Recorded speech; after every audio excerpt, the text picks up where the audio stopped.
Bienvenue dans cette nouvelle vidéo. Aujourd'hui, l'explication d'une technique qui va vous permettre de faire des miracles. L'explication d'une technique utilisée par les plus grands magiciens, un secret bien gardé depuis très longtemps. Cette technique se nomme la carte ninja. Elle n'a pas de nom en fait cette technique et je vous avoue que c'est pas du tout ça parce que c'est une technique qui sert pas grand chose en fait. Et en plus de ça, elle est assez compliquée à faire. Donc je vous avoue que c'est pas très vendeur du tout pour ma vidéo. Donc si vous avez cliqué sur cette vidéo juste parce que vous avez vu un titre accrocheur, vous pouvez direct sortir de la vidéo. Il n'y a pas de souci. Je vous en voudrais pas. C'est pas grave. Parce que là, fallait que je sorte une vidéo. Et je vous avoue que j'ai pas beaucoup de temps puisque je suis en train de travailler sur des formations que je suis en train de créer. Et tous ceux qui m'ont envoyé des mails pour savoir quand est-ce que sortent les prochaines formations et que je vous ai dit ça va sortir bientôt, je vous avoue que c'est pas vraiment bientôt parce que ça prend beaucoup plus de temps que prévu. Et j'ai besoin d'apporter beaucoup de valeur, je suis un petit peu perfectionniste donc j'ai besoin que ce soit bien fait. Donc ça prendra le temps que ça prendra, mais ça va arriver au bout d'un moment, vous inquiétez pas. Bref, on passe du coup à la démo de cette technique quand même. Bon du coup si vous êtes encore là dans la vidéo, c'est soit que vous êtes extrêmement motivé par la magie, et alors là, bravo, c'est génial, c'est exactement des gens comme vous que je recherche sur la chaîne YouTube, soit que vous savez pas du tout quoi regarder d'autre, et que du coup vous vous êtes dit, ok, on va regarder cette fameuse technique parce qu'on est curieux. Alors, j'ai la carte ici, et le but ça va être de faire sauter la carte de là à là. Donc j'ai la carte dans ma main, et attention, hop là, c'est pas la classe ça. On lui fait faire un 3-6 à cette carte. Bon alors du coup un petit peu plus de sérieux, comment on réalise cette technique? Eh bien ça va être assez compliqué comme je vous l'ai dit en début de vidéo, et ça c'est vrai que ça sert pas vraiment à grand chose, mais la preuve je l'ai appris donc c'est que c'est cool.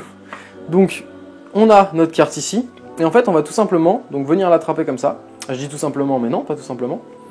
Et c'est mes doigts en fait ici, donc vous voyez j'ai mon majeur là et j'ai mon annulaire ici. Et en fait il va falloir les mettre à une certaine distance pour que l'espace entre les deux doigts, si on prend la moitié, ça fait la moitié de la carte. Je ne sais pas si vous arrivez à me suivre. Donc tout va en fait dépendre de la disposition de vos doigts. Et à ce moment-là, on va avoir le pouce ici, qui va du coup maintenir la carte, donc on va pouvoir bomber la carte. Et ce qui se passe, c'est que j'ai mon index ici qui pousse la carte en même temps, et du coup qui exerce une pression, et on va devoir lâcher le pouce et tous les doigts en même temps pour que la carte parte. Donc je suis comme ça, et hop, je lâche. Donc c'est bien évidemment très difficile à faire, à vous montrer le geste au ralenti, parce que voilà, moi je le fais de façon instinctive maintenant, donc de vous montrer ça au ralenti, c'est quand même assez compliqué. Donc j'ai finalement mon pouce qui est là, qui tient la carte, donc je viens attraper la carte. Et ici, comme je vous ai dit, c'est mon majeur et mon annulaire qui viennent se poser là. Et en fait, on va devoir faire en sorte que la pression du pouce soit aussi au milieu de la carte. C'est une technique qui est assez compliquée aussi à expliquer puisque c'est une question de feeling, c'est à vous en fait de ressentir comment va partir la carte. Moi je sais que en fonction de où est située ma main, je sais quelle pression je vais devoir donner pour que la carte se retrouve sur le jeu. Et en fait c'est tout ça c'est une question à chaque fois d'entraînement. Je sais qu'à chaque fois elle va tomber en fait à peu près sur le jeu. Peu importe où je mets ma main, en hauteur, que je la mette basse, que je la mette plus loin, je sais qu'elle tombe à chaque fois à peu près sur le jeu. Donc ça c'est à vous de jauger. Donc la position en gros c'est ça. C'est majeur annulaire qui maintiennent la carte de cette manière, l'index ici qui effectue une pression sur la carte, et en fait le pouce qu'on va relâcher pour que la carte fasse ce mouvement là. Donc je relâche le pouce et hop, donc là vous voyez c'est extrêmement difficile à vous montrer lentement, mais en gros il va se passer ça. Et la carte en fait flippe une seule fois, comme ça. Donc je tiens la carte. Donc c'est une manière de tenir la carte qui est assez compliquée. Mais comme je vous ai dit, tout est question à chaque fois d'entraînement. Donc hop, hop, hop, et là, tac, je tiens ma carte, hop, hop, et là, vous voyez. Donc finalement, dans la manière de prendre ma carte, je vais ramener la carte comme ça pour poser mon majeur et mon annulaire ici, et j'ai mon pouce juste là qui exerce une pression. J'appuie avec l'index et je relâche la pression avec le pouce. Donc voilà, après bien évidemment je sais qu'après avoir visionné cette vidéo, vous serez sûrement pas capable de réaliser la technique, mais il faut toujours s'entraîner, s'entraîner, s'entraîner.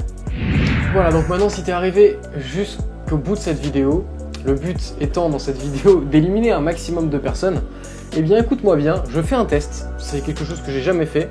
Je vais essayer de cacher un lien dans la description, donc ce sera sûrement tout en bas dans la description. Ce lien-là te donnera un accès au Magic Pack avec une très grosse réduction, avec bien évidemment une durée limitée, je ne peux pas laisser ça indéfiniment. Donc, c'est pour te remercier d'avoir regardé cette vidéo jusqu'à la fin, et c'est surtout que je sais que si tu es là, c'est que tu fais partie des gens les plus motivés et que j'ai pas envie de me retrouver avec uniquement des petits curieux qui prennent la formation juste pour connaître les tours et qui vont pas les réaliser après. Donc voilà, je te laisse aller regarder. Et du coup, pour savoir à peu près combien de personnes ont vu le message que je suis en train de te partager actuellement, tu peux par exemple me mettre dans les commentaires un petit hashtag Abracademy, ça va être assez intéressant de savoir s'il y a beaucoup de monde ou pas, tout simplement, qui arrive jusqu'au bout de la vidéo. Parce que quand je regarde les stats, la plupart du temps, ça va de 2 à 5% des gens qui regardent les 10 dernières secondes de la vidéo. En même temps, je fais juste un bilan, il n'y a pas vraiment de valeur qui est apportée, donc je pense que c'est normal. Mais je sais que si tu es là, si tu es encore ici, c'est que tu fais partie des gens les plus motivés, et c'est pour ça justement que je te fais cette offre. Tu as le petit lien dans la description. C'est vraiment un test que je suis en train de faire aujourd'hui. J'ai envie de voir ce qui se passe, j'ai envie de voir si du coup je m'attire dans la formation des gens qui sont plus motivés et des gens que je vais avoir envie d'accompagner finalement dans la magie tout simplement. Alors j'ai pas précisé bien évidemment dans les commentaires, ne mets pas qu'il se passe quelque chose à la fin de la vidéo et ne mets pas non plus qu'il y a un lien spécial dans la description. De toute façon je l'effacerai si tu fais ça, parce que j'ai pas du tout envie de m'attirer tous les touristes en fait, c'est vraiment un test que j'ai envie de faire. En tout cas merci à toi de faire partie des plus actifs et des plus motivés sur la chaîne, t'inquiète pas, il va se passer beaucoup de choses, j'ai beaucoup de projets et si tu as envie d'avancer dans la magie, eh bien tu es au bon endroit parce que je vais vraiment essayer de faire des choses concrètes pour accompagner les gens à créer des effets de fou dans la magie. C'est vraiment le but de cette chaîne. Donc quant à moi, je te dis à très bientôt pour une prochaine vidéo. Salut à toi.